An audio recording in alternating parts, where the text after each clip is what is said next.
You know, there's a lot of things you can think about what happened last weekend. You can think about Survivor Series. You can think about NXT reigning supreme over Raw and SmackDown. You can think about NXT War Games at TakeOver when you had Rhea Ripley and Candice LeRae through all the odds that was thrown at them, was able to survive and stand tall. But there's one thing that stands out of everything that happened at Survivor Series weekend. You see, after NXT TakeOver was over and we got over to Survivor Series, we have Mauro Ranello not appearing on Survivor Series. And I was shocked to know that he wasn't going to be there. And I was like, why? And before that, even, I was shocked how everybody was just shitting on Corey Graves. He sent the tweet out. I didn't really understand it. He's like, you have a WWE Hall of Famer and a Ring of Honor, former Ring of Honor, competitor. You thought you would expect more or something along those lines. And I didn't really took anything to heart with that. I just saw it and I'm like, hey, Corey Graves, you're just talking shit, whatever. So then I move on, and I hear that a lot of people are just shitting on him. I hear people just saying Corey Graves is a prick, fuck him, all this other stuff, and I'm just like, what's going on?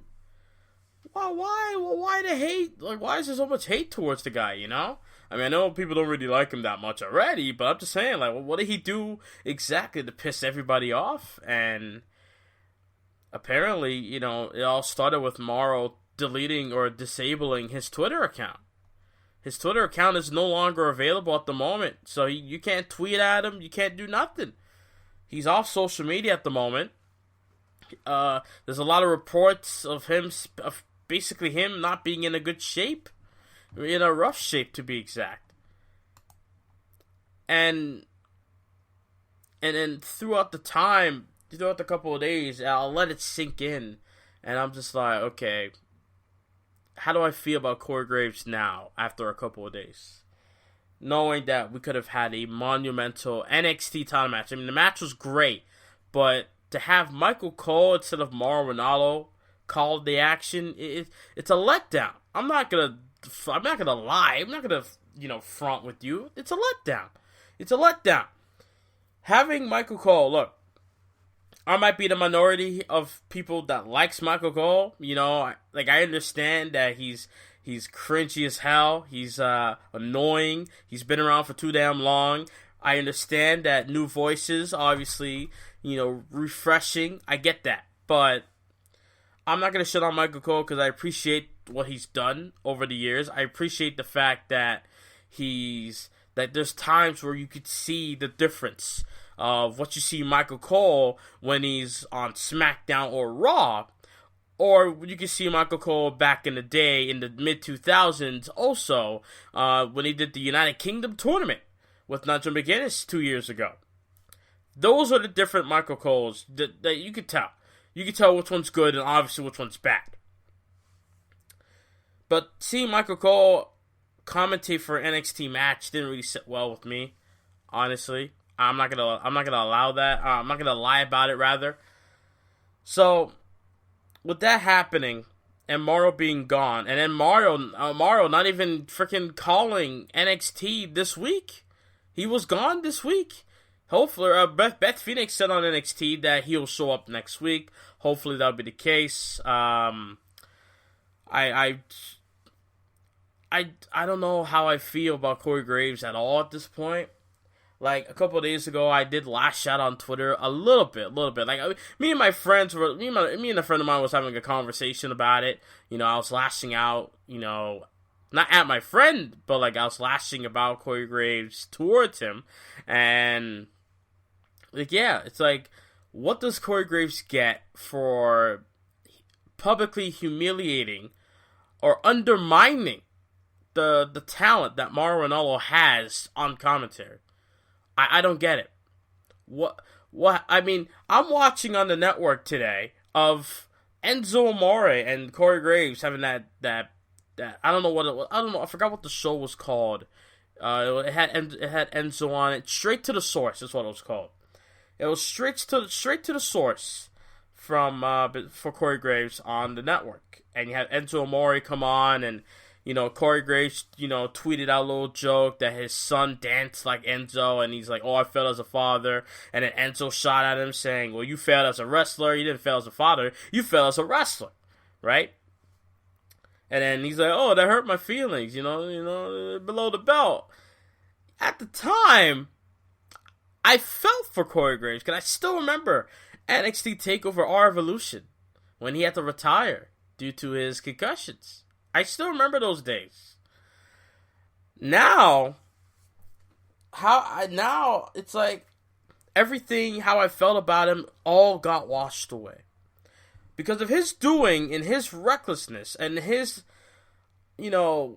carelessness of saying things, especially to a guy who has something in his head that he can't control. Something that, the littlest thing, yeah, it may come off as like, what today's society is, where, a little minor criticism, will be blown out of proportion and then things will get out of hand. I get that. But this is with a man that's known for having bipolar. He has bipolar mental illness for all these years, pretty much a lifelong situation.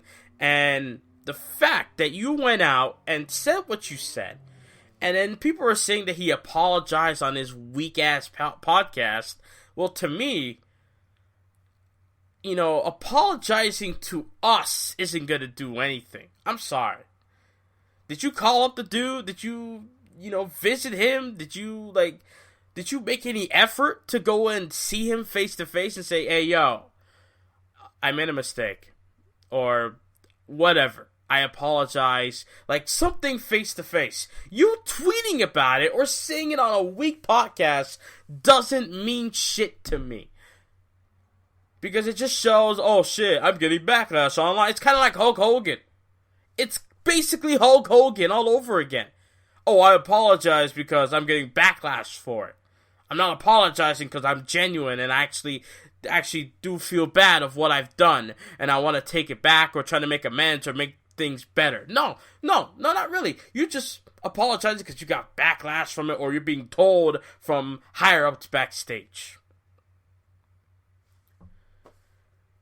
I'm not gonna lie to y'all. In the last couple of years, Corey Graves is not really that special to me anymore. At first, for the past, I would say from 2015 all the way to 2017 or early 2017.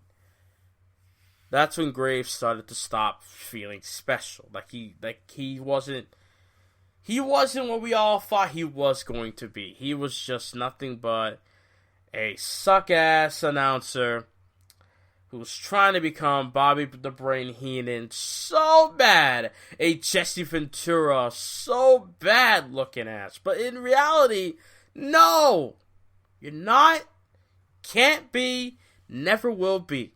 Yeah, you may try to take some aspects of their character and try to put that together. No, it still won't come out right. Let's be honest, okay? Corey Graves sucks right now. Some people say he sucked all this time.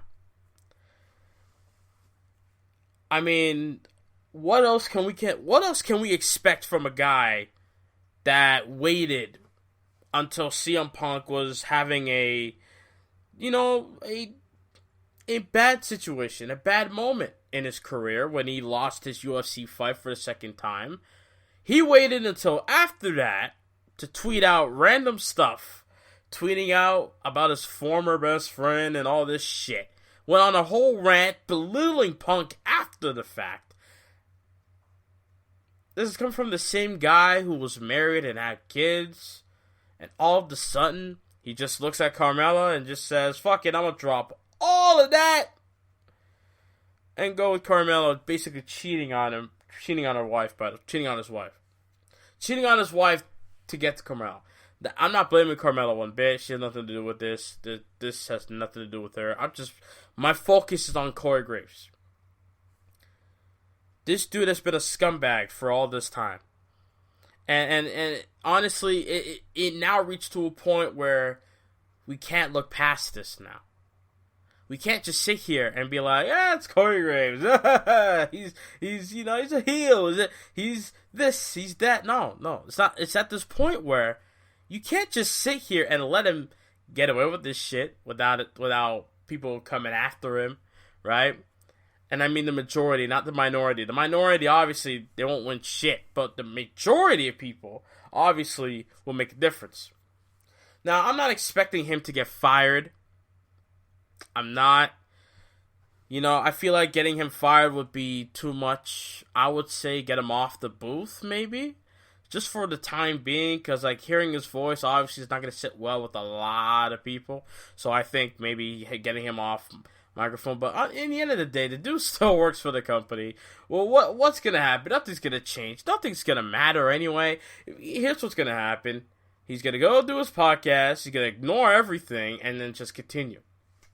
That's it. People said he apologized, but he didn't mention Mauro's name. He just apologized like he was apologizing to the wall. Like he was apologizing to practically nothing. So, that's all I got to say about this whole situation. I feel so bad for Mauro Ranello, to be honest. I mean, the dude's a gem as a commentator. Like, people say that JR is the greatest of all time, and he is. He is, no doubt. JR is the greatest play-by-play announcer of all time. But Mauro Ranello, I would put Mauro Ranello in the second spot. But he's the best going on today. He is the best in this generation right now. In this decade, Mauro Ranello is the best one. There's nobody else.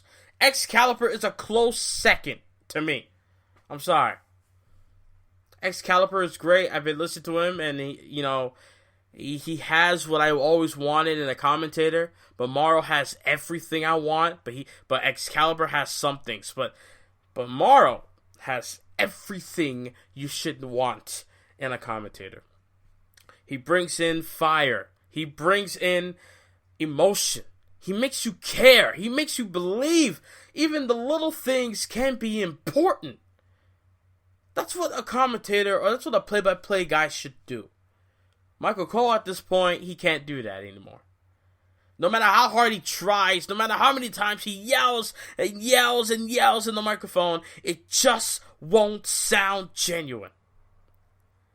No matter how many times Vic Joseph tries and tries.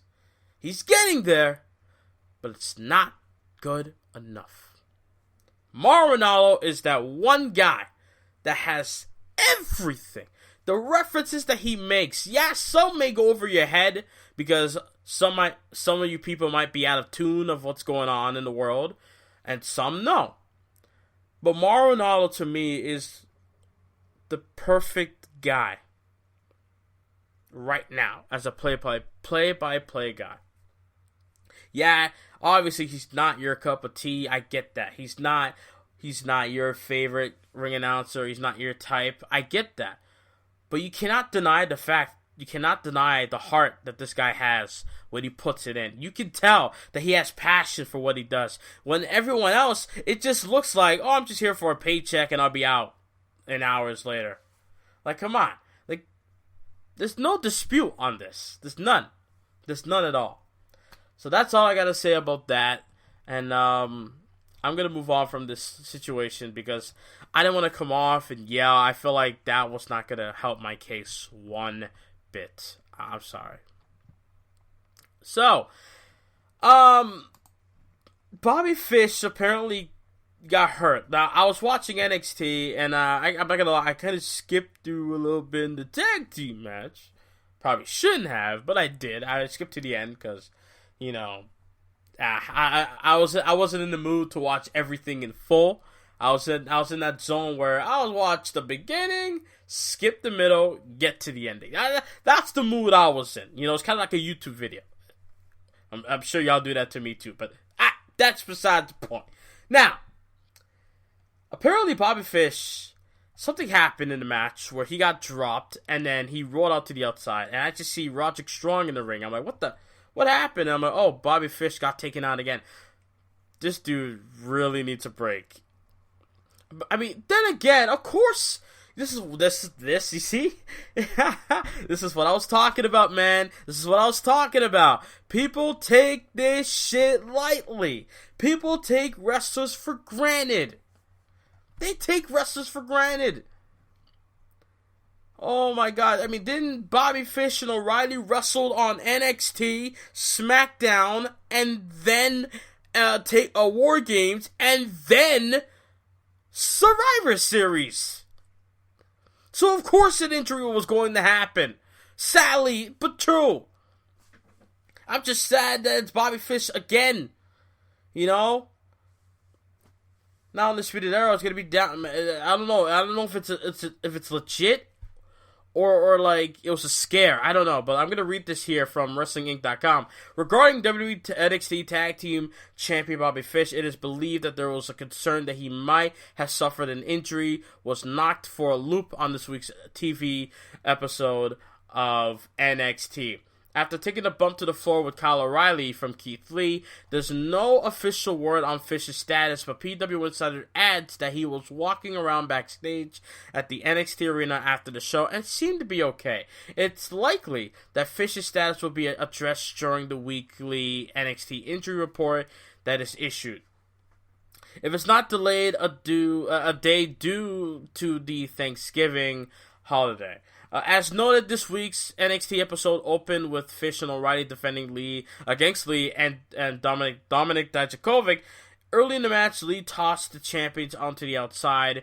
Both men held the floor before going to the commercial break. The show came back from the break, and Roderick Strong in street clothes was working the match. Kind of shades of SCU on AEW Dynamite, if you look at it. You know, when the Lucha Bros took out Daniels, and then Kazarian was just left laying in the ring, or at ringside, and then Scorpio Sky came in for the save, and he had to wrestle in street clothes. It was kind of like that, you know? So, it was kind of the same situation here. So, that if it was Raw, they'd probably have Roderick Strong in ring gear, and then ready to go. Like, it was, this is supposed to happen, you know? Weird, but anyways. The announcers noted that NXT General Manager William Regal had ordered Strong to replace Fish due to medical reasons. It was later noted on commentary that Fish had been injured by Lee earlier in the match. O'Reilly and Strong went on to defend their titles successfully under the Freebird rule. There's no word yet if Fish is missing any ring time, but the titles would continue to be defended by Undisputed Era under that same rule. Dude. Like Undisputed Era is on point. Okay? Undisputed Era, what does Cole call it? I forgot what they call it. But like, you know, where they're all champions. I forgot what it was called. Like, it's literally just slipped my mind. The prophecy, there we go. The NXT prophecy, the Undisputed Era's prophecy of being the NXT champion, North American champion, tag team champion, right? They're all champs, and for Bobby Fish to go down at this point, after reaching the highest level of success that he has probably ever gained in WWE outside of winning NXT Gold, right? It's sad, honestly, but hopefully it was just a scare. Nothing much happened, so we'll have to wait and see with that. I don't know why I'm going to read you this, but why not? Let's have some fun with it. So, Nikki Bella. Oh, Nikki Bella is blessed for not marrying John Cena, says family member. Okay. A close family member to Nikki Bella told Radar Online that the former WWE star is blessed to not have married John Cena. And I think I know why. Remember on SmackDown in 2017, apparently John Cena has house rules. Remember that shit? So it might be the house rules. Maybe that's why she's lucky that she's not married to John Cena, because she has to deal with those house rules. But yeah, they dated I still remember looking up on Wikipedia that he started dating her in November of 2012. I was like, the hell? You hitting up Nikki Bella now? Damn, Cena, right? They got together in November 2012. 5 years later, got engaged at WrestleMania 33. Good God, that's like the one part of WrestleMania I do not want to watch. Honestly, it's cringy, to be honest, right? But they called off the wedding in 2018 of April last year. 3 weeks before they were supposed to tie the knot, so to speak. Quote, it was good it ended before a wedding. A family source told Radar Online. She's just blessed that it happened this way. When she does decide to marry, it'll be a first true wedding. End quote. Former two-time women's champion / Divas. I'm going to say Divas champion. I don't know why they put women's here. Wrestling game, come on now. Former two-time she never won the women's title. WWE Divas champion and Bella did not hold back after answering a fan's question about her intimate life with Dancing with the Stars instructor partner Artem. I'm not going to pronounce his last name. It's Shigvinstev? Yeah, Shigvinstev. There we go. Right? 3 syllables. Shigvinstev. There we go. Upon answering the question, Bella noted that her sex life with him is the best that she's ever had. Oh, that's something I want to hear. Yeah, sex life. Ooh, yeah. Bragging about sex life. That doesn't sound like a certain something right now, but I'm just going to leave it at that. In August, Bella revealed one of her major issues that she broke up with John Cena. Quote, one person had to sacrifice their career for us to be together. But I'm not willing to do that, Nikki said.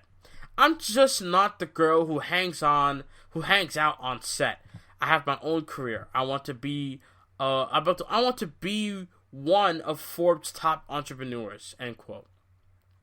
Okay, that's good. She wants to be I guess you want to say independent woman, if you will. I won't really say that, but yeah. She wants to do her own thing. She doesn't want to be like, oh, I gotta drop all this just for you. Nah, you good. I appreciate that from Nikki Bella. I mean, I like Cena. I'm a big fan of Cena, but low key, that's a bit wrong. If you're gonna have to let your own girl drop what she's doing just so she can, nah, that's sad. But yeah, Cena, meanwhile, is now dating project manager Shay. Oh, I am not pronouncing her last name. In April, Cena at 29, he's 41, okay, or 42, but hey, she's a grown woman, she makes her, it's not like she's, okay, I'm getting off topic. The 29-year-old Shay, I'm going to call her, I'm going to call her Sharia, there we go. Shay Sharia. I'm going to call her that because I refuse to pronounce her entire last name. You can kiss my ass on that one. Shay Sharia received a lot of media attention going out in public and getting photographed by paparazzi. Like Lady Gaga? No? Okay. Paparazzi. Marking Cena's first public relationships since his split with Bella. I honestly think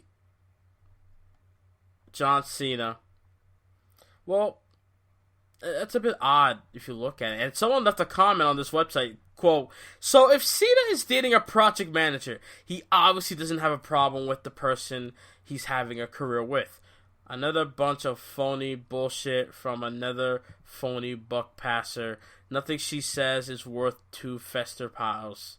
I'd say Cena's one of the best. Is the one who's blessed for not marrying that twit. Honestly, I can't disagree. A friend of mine said that Nikki Bella used John Cena, and that's honestly not hard to believe. That's not hard to believe. I mean, what did she do it for? She did it for her fame. Oh, I'm married to John Cena, the face of WWE, or I'm dating the face of WWE, etc., etc. When she was dating John Cena, I mean, she was the Divas champion for so long. She was in big situations, until she got her neck messed up. So, yeah. She was used in storylines. People cared about her a lot more than before. Cause I don't remember anyone caring about Nikki Bella before she started dating John Cena. I'm dead ass serious. I don't remember hearing a huge pop when you hear the words "you can look but you can't touch." Okay, so I'm just saying that when she started dating Cena, that's when her popularity started to grow. But before that, her popularity was no. Okay, so yeah, obviously, I'm not afraid to admit I would believe that she used the guy low key. And for her to brag about her sex life, that's just pathetic, dude. Like, honestly, I get it. Yeah, you're happy with the dude you're with, but damn, do you really have to brag about? I don't see Cena bragging about his sex life. The fuck? Why are you bragging about your sex life with Dancing with the Star instructor partner Artem Shig Vinstev? Okay, like, come on, bro. I'm sorry. I just can't. There's a problem here. Joey Janela deletes tweet on why he's missing this week's AEW Dynamite episode. This is not going to be good. Here we go. AEW star Joey Janela took to Twitter on Tuesday night and made an interesting tweet that has since been deleted. Janela noted that he did not get on his flight to Chicago for Dynamite's episode and said AEW's officials aren't answering his calls. He wrote, "Didn't get on my flight for..." Oh, actually, I'm going to read the tweet instead of reading the quote here. I'm going to... Okay, actually, you know what? Fuck it. "Didn't get on my flight for AEW Dynamite tonight. I'm not going.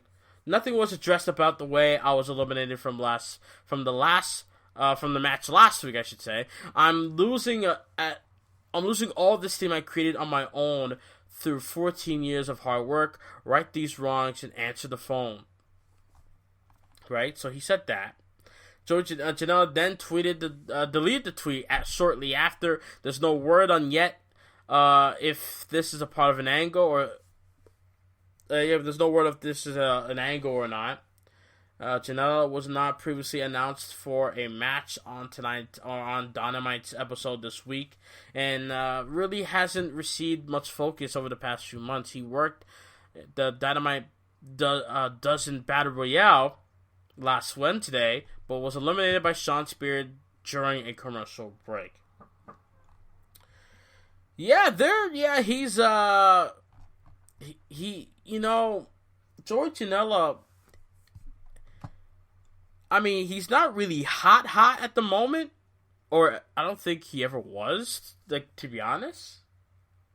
Maybe he was and I wasn't paying attention, I don't know. But here's what I think. At times you would like hear things about Janela throughout this whole AEW thing was on the rise, right? He had that hardcore match with Jon Moxley, that unsanctioned match, right? With Jon Moxley, I believe at I believe it was Fyter Fest. I believe it was, right? It was Fyter Fest that he had that unsanctioned match with Jon Moxley, and then he had the Lights Out match with Kenny Omega on AEW Dark a couple weeks ago.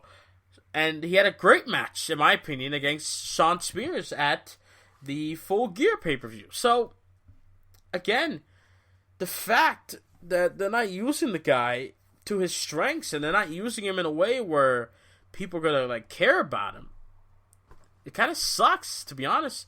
I mean, Darby Allin, to me, he's at a point where the dude's upper mid-card. Like, he could be in that spot of world champion, to be honest.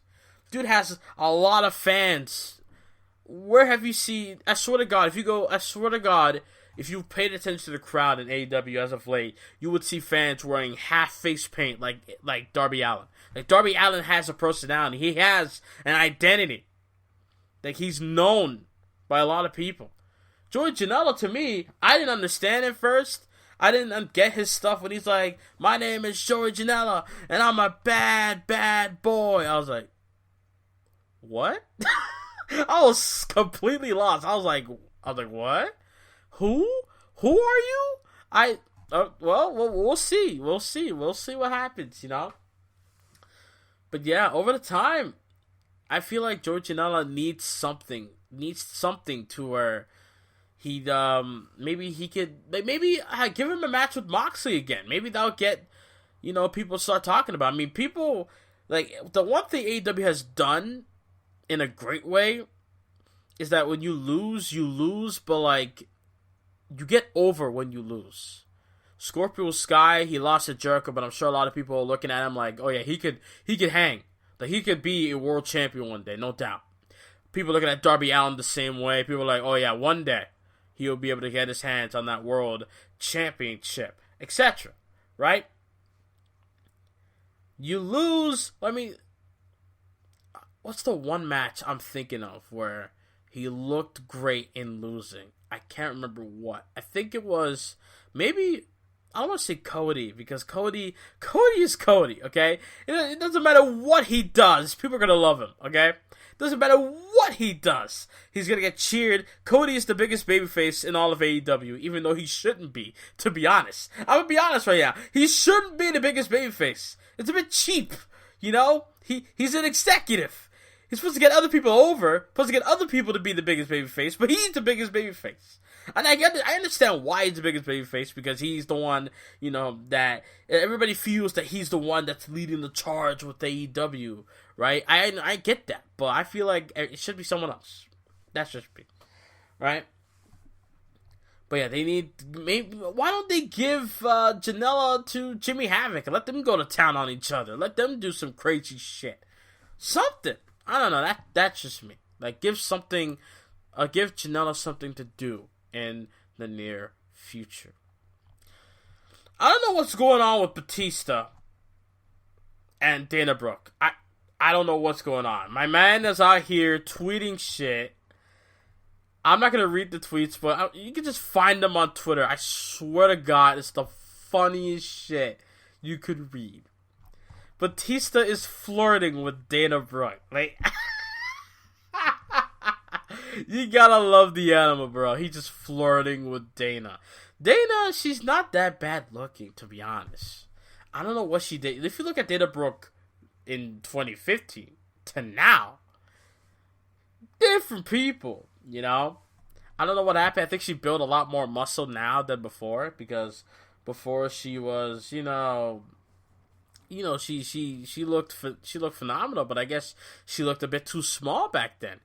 So now she wanted to look a bit bigger, so where, like, I guess maybe she could be, maybe Vince might be like, oh, look at you, you look a lot better, you don't look like a stick, with abs, so there you go. I don't know, but I'm sure, Dana Brooke, I'm sure she puts in a lot of hard work, a lot of people give her shit for her. I'm not gonna lie, at times I would too. I'll be like, Dana Brooke, really, bitch? Like, for real, like, who? Dana who? Like, right? I'll be extra with it, but at the same time, I could see that she's trying her best to improve. She's taking what WWE's giving her, and she's doing the best she can to improve. Yeah, it's not sticking, I'm not going to lie. It's not sticking, but at the same time, I appreciate the fact that she's still willing to put in that work. It's better for her to try and see what happens than to not try and then, she just sits in the back and do absolutely nothing, right? So at least I appreciate the fact that she's willing to do stuff to get on TV. Apparently Seth Rollins got shit by Vince McMahon because he mentioned CM Punk. Oh, so Vince, so your daughter can mention CM Punk. Shane McMahon can refer to CM Punk when he brought up the Best in the World trophy about a year and a half ago. Elias can mention CM Punk on Christmas Day last year. Oh, but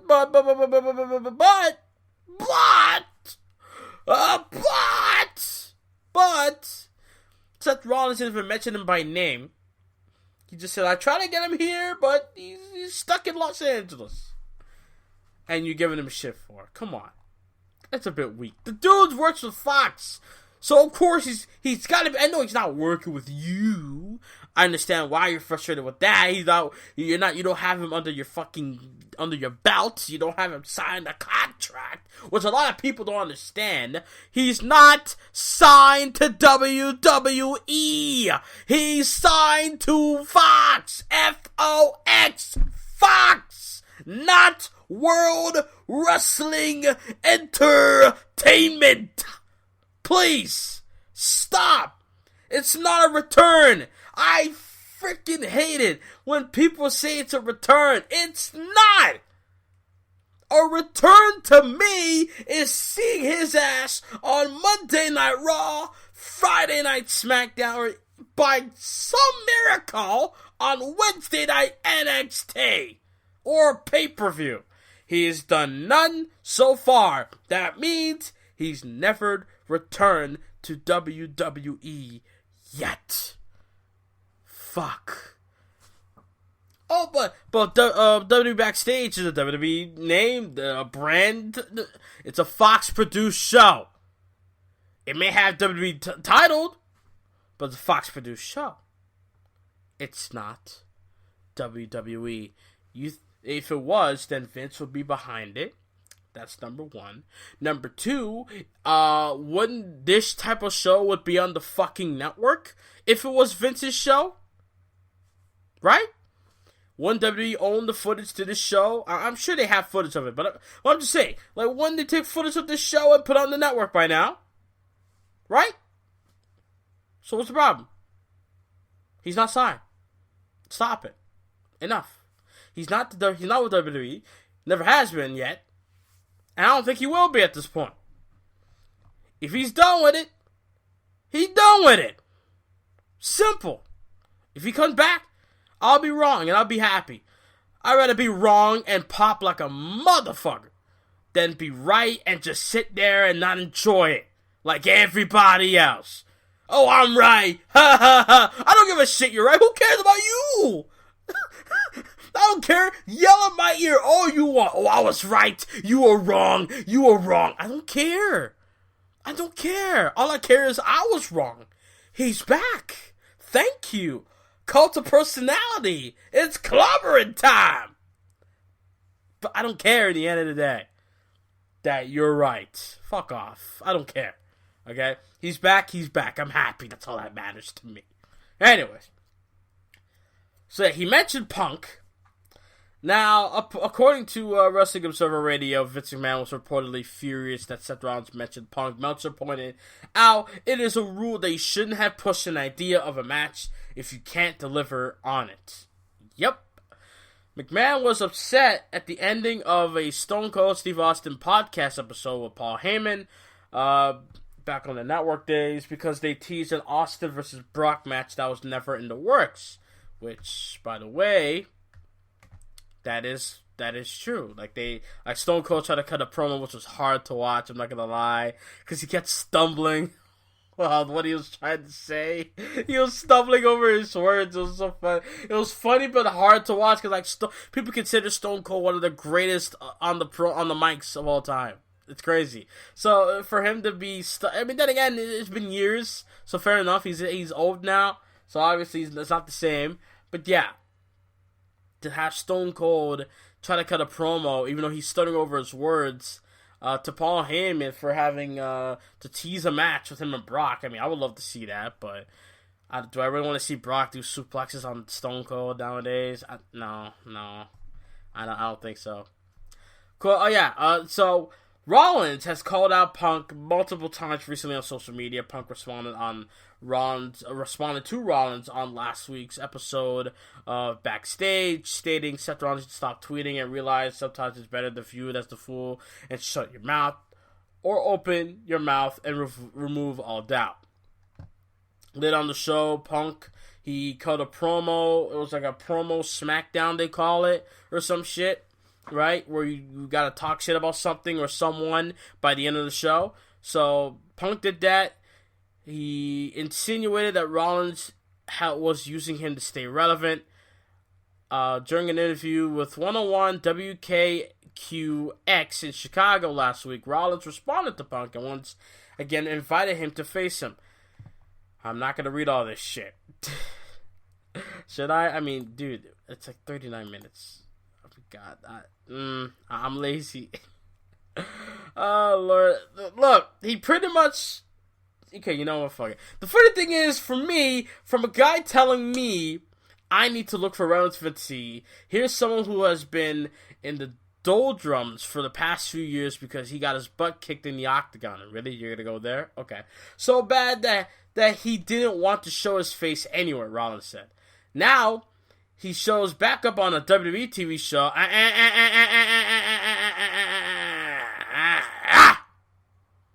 A Fox-produced show, Mr. Rollins.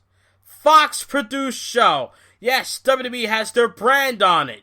Duh. But Fox-produced show. Is Vince behind the show? No, he's not. So,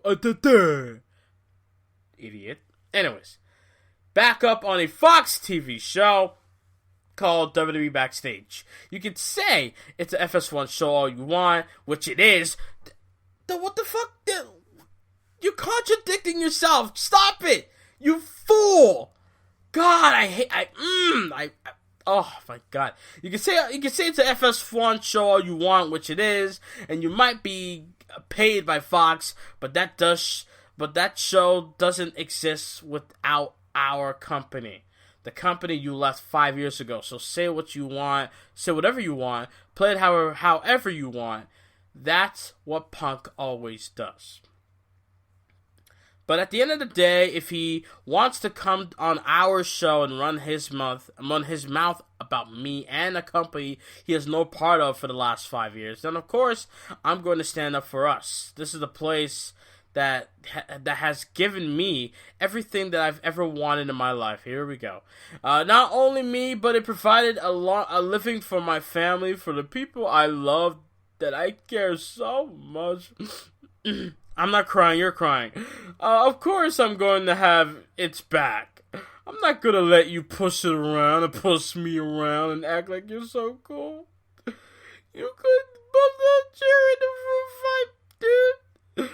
I want to make some money. So if CM Punk wants to talk all the smack in the world, I've invited him 1,000,000 times now to come to my ring, to my domain, on live television, where you can't hide behind anything. No desk in LA. So come, let's do this thing, man. Let's fight it out like men. While speaking to Wrestling Inc. at NXT TakeOver post-event press conference on Saturday, Triple H admitted that despite Punk appearing on Backstage, a Punk return to WWE is a long, long way. That's from Triple H. You know, the same nigga that Punk, has had bad history with. I'm not going to say he still hates him to this day, but I'm just saying he has had bad history with. Just saying. Quote, I have not spoken to him. To be honest, we have not had that conversation.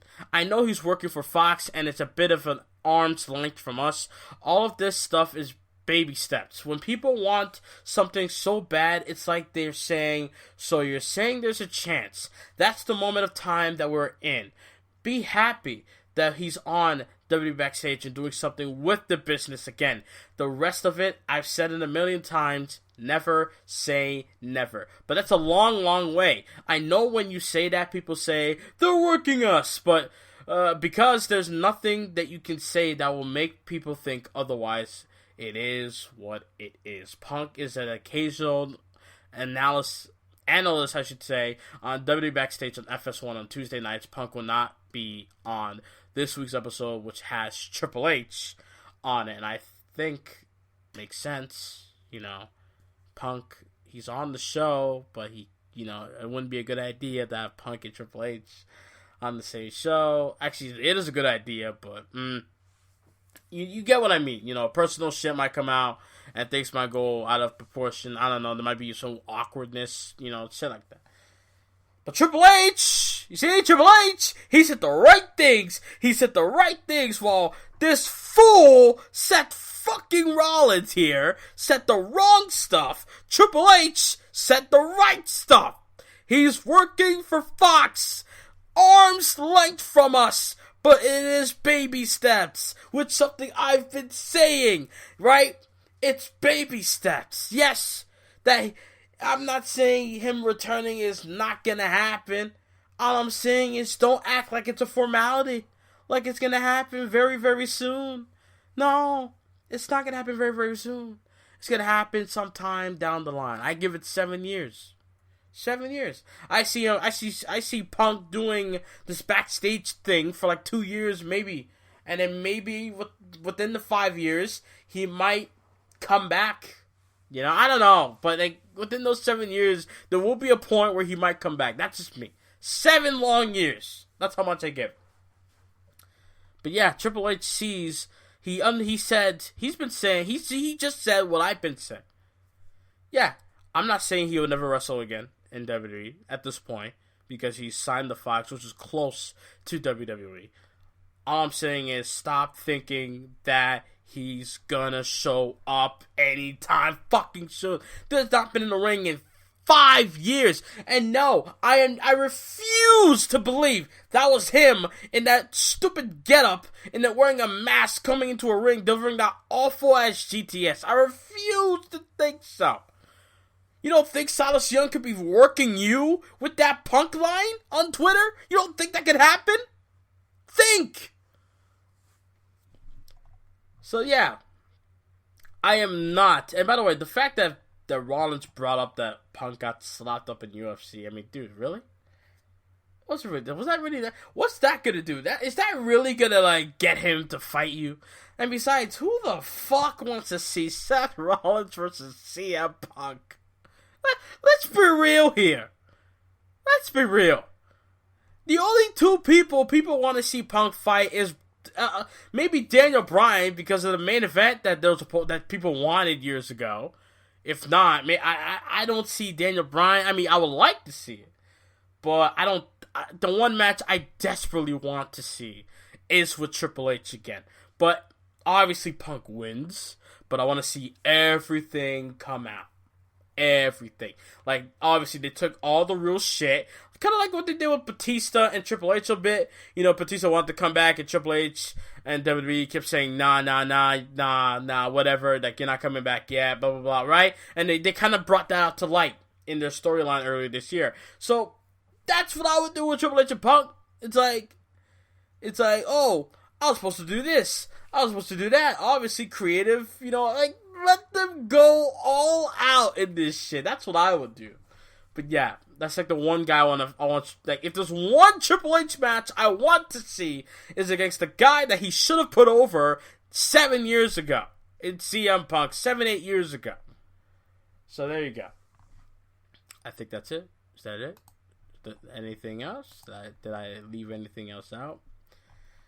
Nothing much. Jericho's selling a little bit of the bubbly wine, which if I was in America, I would buy that shit. But since I'm Canadian, I refuse to buy wine or whatever bubbly from all the way over in the States. I refuse. But if anyone I know buys this, hit me up, please. I beg you, please. All right, I think that's it. Yeah, I spoke about the Mauro Ranello thing, which really upsets me, honestly. Wait, hold on. What's with the? I haven't heard about the ratings yet. AEW and NXT ratings. Like, I don't know what happened. WWE and AEW ratings delayed. Wow. Damn. They have not come in yet. Have they? Let me see. Hello, someone left a comment saying AEW 700,000, 767,000, 492 for AEW, and in NXT was 731,910.3 people were watching. But damn, that's a lot of people, bro. That's a lot of people watching wrestling on a Wednesday night. You know?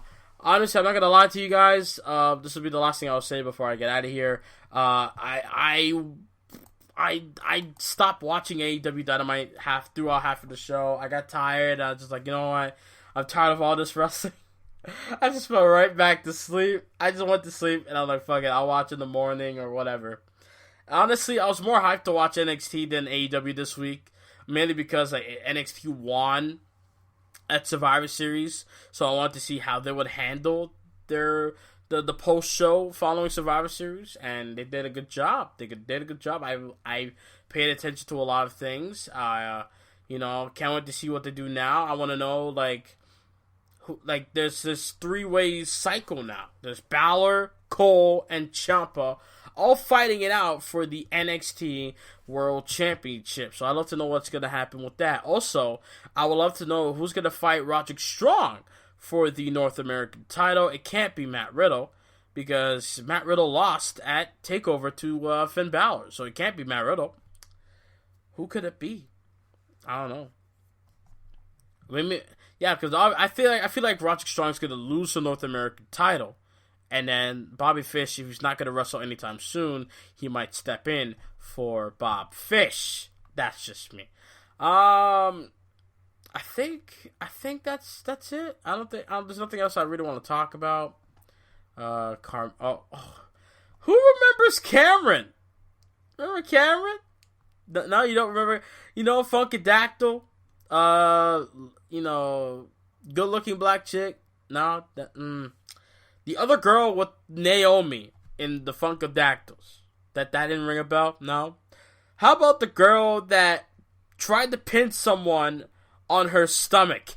Ding! There you go. That's who, Cameron. Yeah. So, Cameron speaks on why she believed WWE released her. Here we go. Jesus Christ. Alright. Former WWE wrestler, that's loosely. That's a loosely term right there. It's a loose term right there. Wrestler for Cameron. But anyways, former WWE wrestler Cameron spoke with Hannibal TV about her departure from World Wrestling Entertainment in 2016 due to inactivity, as well as agreeing with Ryback on social media posts about unfair treatment he received in WWE about equal pay. I didn't forget about that. That's what made me look at Ryback weird now. It's like, dude, you really believe that you and John Cena should get the same pay? You and Brock Lesnar should get the same pay? You and The Undertaker should get the same pay? You and Triple H should get the... Like, come on. Come on, Ryback. You want the kickout show for WrestleMania. Anyways, quote, they never gave me a reason, Cameron revealed. When asked if WWE gave her a reason for a release, I can kind of put my finger on it. When the whole Ryback thing happened, I also wasn't doing anything. A perfect moment when you're not doing something and you make a little bit of controversy. It's an easy way for them to go, oh, it's time to let you go. I'm not mad about it. I did everything I could. I gave up my spot on the main roster to go back to NXT and be better. Became a force to reckon with and to hone my craft. I had only trained for 3 months and was called up on the road. So what do you expect? Do you think I can be a key component in the ring with 3 months of training? No, it's not going to happen. I'm not mad about it because I feel like everything in life happens for us, not to us. Since, end quote from Cameron, since leaving the WWE, Cameron's career has been soaring, apparently. She's discussed that she has been working on multiple projects, including a new TV show and a music single. Nice, okay. There you go, Cameron. Gee, don't be bums out here, do your thing. Quote, let me give you a little laundry list, Cameron jokingly said. I have a TV show called Sippin' the Tea, which airs on Apple TV and Roku every Tuesday. I also have an award-winning short film that I co-wrote, executive produced, and starred in called Jaded Pictures. I have a fitness app launching on January 1st, 2020. I also have a fitness line. And I've just recorded a single called Queen. Wow. Okay. Damn. Okay. Yeah, at least she's honest. She's not... At least, At least she's like, moved on. She's not bitter. She's able to take what happened with her and then able to, move forward with it in a good way, and instead of falling down into rock bottom and do absolutely nothing, right? Like, I appreciate you, Cameron, not gonna say I miss you in the ring. Fuck that. But you know, I appreciate you. You know, if there's one thing I like Cameron about was, I'm not gonna lie, in Total Divas, when she was on it, it was her and Naomi were like the perfect pair on that show. You know, because Cameron's always up to some bullshit, and then Naomi's like the big sister. You know, like it was entertaining to me. I'm sorry, I gotta say, it was entertaining. I can't lie. So there you go. All right, y'all. I think it's time to call the end for it. 55 minutes. Holy shit. If you guys can, please leave a thumbs up. If you're watching some YouTube, I'm going to post this on Spreaker. So, yeah. Thank you guys for listening to your boy here on the 7 Days podcast. Speaking about what happened the past week, do we really need to go over it? I mean, I did reactions for Survivor Series. That pretty much speaks for itself. TakeOver, come out. What's new with TakeOver but being awesome? Okay, so nothing much there. Alright, Raw was awesome too. Raw was great in my opinion. Now, I want to see how SmackDown is this week. I'm recording this before SmackDown. I'm recording this on Friday early morning, 1 a.m. So, yeah. If you guys can, like, subscribe, follow your boy on social media, etc. Check out your boy's videos on the channel. And I'll see you guys next time. And I'm out. Later.